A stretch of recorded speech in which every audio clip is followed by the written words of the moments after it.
अभिमन्यु ये कितना छोटा क्लिप नहीं है, ये तुम देख रहे हो जो 3-4 मिनट का, ये छोटा क्लिप नहीं है। लेकिन हाँ, वीर किसको कहा जाता है, ये देख लो, वीर किसको कहा जाता है। अब वीर, वीर का मतलब क्या समझते हैं? वीर क्या होता है? वीर का मतलब साहसी। वीर का मतलब क्या? साहसी, बहादुर। समझ? ऐसे ही एक आज किसी के भी नाम के आगे वीर क्यों लगता है, इसके बारे में बता। देखो, जब युद्ध हो रहा था, महाभारत का जब युद्ध हो रहा था, तब अर्जुन को युद्ध भूमि से बहुत ही दूर जाना पड़ा। ये सब कौरवों का जो है वो चाल था कि अर्जुन को जो है वो युद्ध भूमि से दूर लेकर के चला गया। क्यों? क्योंकि सबसे पांडवों में ये लोग इधर किधर कितना लोग था? 5 लोग। उधर कितना था? मतलब बहुत ज्यादा लोग था। इसमें सबसे श्रेष्ठ जो था, मतलब जिसको भी सारा कुछ आता था, वो था अर्जुन। और ये लोग का प्लान क्या था कि अर्जुन को युद्ध भूमि से क्या कर दे, दूर भेज दे। तो वो अर्जुन को दूर भेजने में सक्सेसफुल भी हो गया।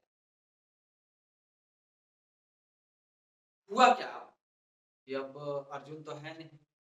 अब जैसे ही अर्जुन बहुत दूर चला गया इस युद्ध भूमि से, तब कौरवों ने एक चाल चली। और वो चाल क्या था पता है? चक्रव्यूह।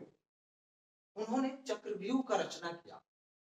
अब चक्रव्यूह को तोड़ना, फोड़ना, मरोड़ना, सब कुछ ये किसको आता था? अर्जुन को आता था। अर्जुन अर्जुन का है तो भूमि से बहुत दूर।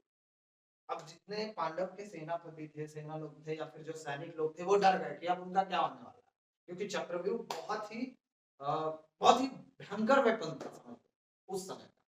आज भी है। हाँ, तो क्या हुआ कि अब जैसे ही चक्रव्यूह का रचना होने लगा, तो ये पांडव लोग जो है थोड़ा घबरा गए कि अब क्या करें भाई, कैसे होगा लड़ाई झगड़ा। तब उधर से एक 16 साल का लड़का आया, जिसका नाम था अभिमन्यु। अभिमन्यु यानी अर्जुन का जो पुत्र था, वो बोला कि इस चक्रव्यूह में जो है, इस चक्रव्यूह को हम तोड़े। तो साहसी था, वीर था। अब देखो इसके आगे, अब देखो यहाँ पे लिखते हैं वीर अभिमन्यु, वीर अभिमन्यु। ये देखो, वीर अभिमन्यु। अर्जुन जो है जब सिखा रहा था सुभद्रा को, सुभद्रा जो है वो सो गई। तो अर्जुन आधा ही सिखा पाया। मतलब अंदर जाने का बाद तो उसको सिखा दिया, लेकिन वापस आने का बाद उसको नहीं सिखा पाया। तो ये इसको ये तो पता था ना कि हाँ, अगर ये चक्रव्यूह अगर आ गया तब पांडव का कल्याण, यानी उनके पिताजी का हार। लेकिन ये वो स्वीकार नहीं किया। वो जाकर के उस चक्रव्यूह में अकेले सारे लोगों से, सारे योद्धाओं से अकेले लड़ा। और गरज गरज के लड़ा, गरज गरज के लड़ा, गरज गरज के लड़ा। और वो अकेला था। और उसके ऊपर, मतलब समझो, अगर तुम फाइट कर रहे हो, एक 16 साल के लड़का से अगर तुम फाइट कर रहे हो, 16 मतलब एक लड़का से तुम फाइट कर रहे हो मान लो, तो तुम एक अकेले के ऊपर कितने लोग मारोगे? मैक्सिमम 2। मेरे ख्याल से तो एक द्वंद्व युद्ध होता है वो, एक। लेकिन इसके पास 5 6 7, मतलब सब मिलकर के एक अकेले को मार रहा था। सोचो कितना दर्दनाक है ये। एक अकेले को सब मिलकर मार रहा था, लेकिन इसका जवाब जैसे कि तूफान, इसका जो वान चल रहा था, शस्त्र जो चल रहा था, तूफान चल रहा था। और वो सबसे अकेले टकरा रहा। लेकिन फिर कहते हैं ना कि अब अकेले, एक अकेला तुम कितना भी उसको लेकर के जाओ, वो यशस्वी भवा का अधिकारी होता है। यशस्वी भवा मतलब समझते हैं ना? मतलब ये कि जियो तो ऐसे जियो कि नहीं नहीं नहीं, यशस्वी भवा का मतलब समझो। यशस्वी भवा का मतलब ये हो गया कि तुम 4 ही दिन जिंदा रहो, लेकिन तुम्हारा नाम और कालों तक जो है वो लिया जाए। यशस्वी भवा वो आशीर्वाद होता है। तो ये अकेला था, ये अकेला तूफानों की जैसा लड़ रहा था चारों पांचों से। और जब एक वाण यानी एक शस्त्र जो है जा करके उसके रथ के ऊपर जो पहिया था उसके रथ के पहिया में जाकर के लग गया। अब वो पहिया गया टूट और वो बेचारा नीचे गिर गया। और जब वो नीचे गिरा तब उसका अस्त्र वगैरह सब बिखर गया। अब ये लोग 5-6 लोग जो था, कर्ण, दुर्योधन और गुरु द्रोणाचार्य और भी कई लोग, वो लोग आ करके उसके ऊपर प्रहार पे प्रहार कर। तो देखो, ऐसा नहीं है कि कर्ण अपना धर्म निभा रहा था, मित्र का धर्म, और ये गुरु द्रोणाचार्य भी अपने से स्टूडेंट का मतलब टीचर का धर्म निभा रहे थे, लेकिन उनके ऊपर भी अधर्म का कुछ कुछ छींटा पड़ा।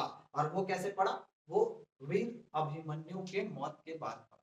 क्यों? क्योंकि एक अकेला और सब कोई मिलकर उसको मार रहा है। ये गलत बात। तो देखो, आज हम जो बताए थे लास्टली, हम बहुत दिन से बोल रहे थे तुम लोगों को वीर अभिमन्यु के बारे में बताएंगे। तो वीर अभिमन्यु ये एक इतना छोटा क्लिप नहीं है, ये तुम देख रहे हो जो 3-4 मिनट का, ये छोटा क्लिप नहीं है। लेकिन हाँ, वीर किसको कहा जाता है ये देख लो। वीर किसको कहा जाता है? अब इसमें तुम लोग युद्ध, अब यहाँ पे अपने आप को रिलेट करो।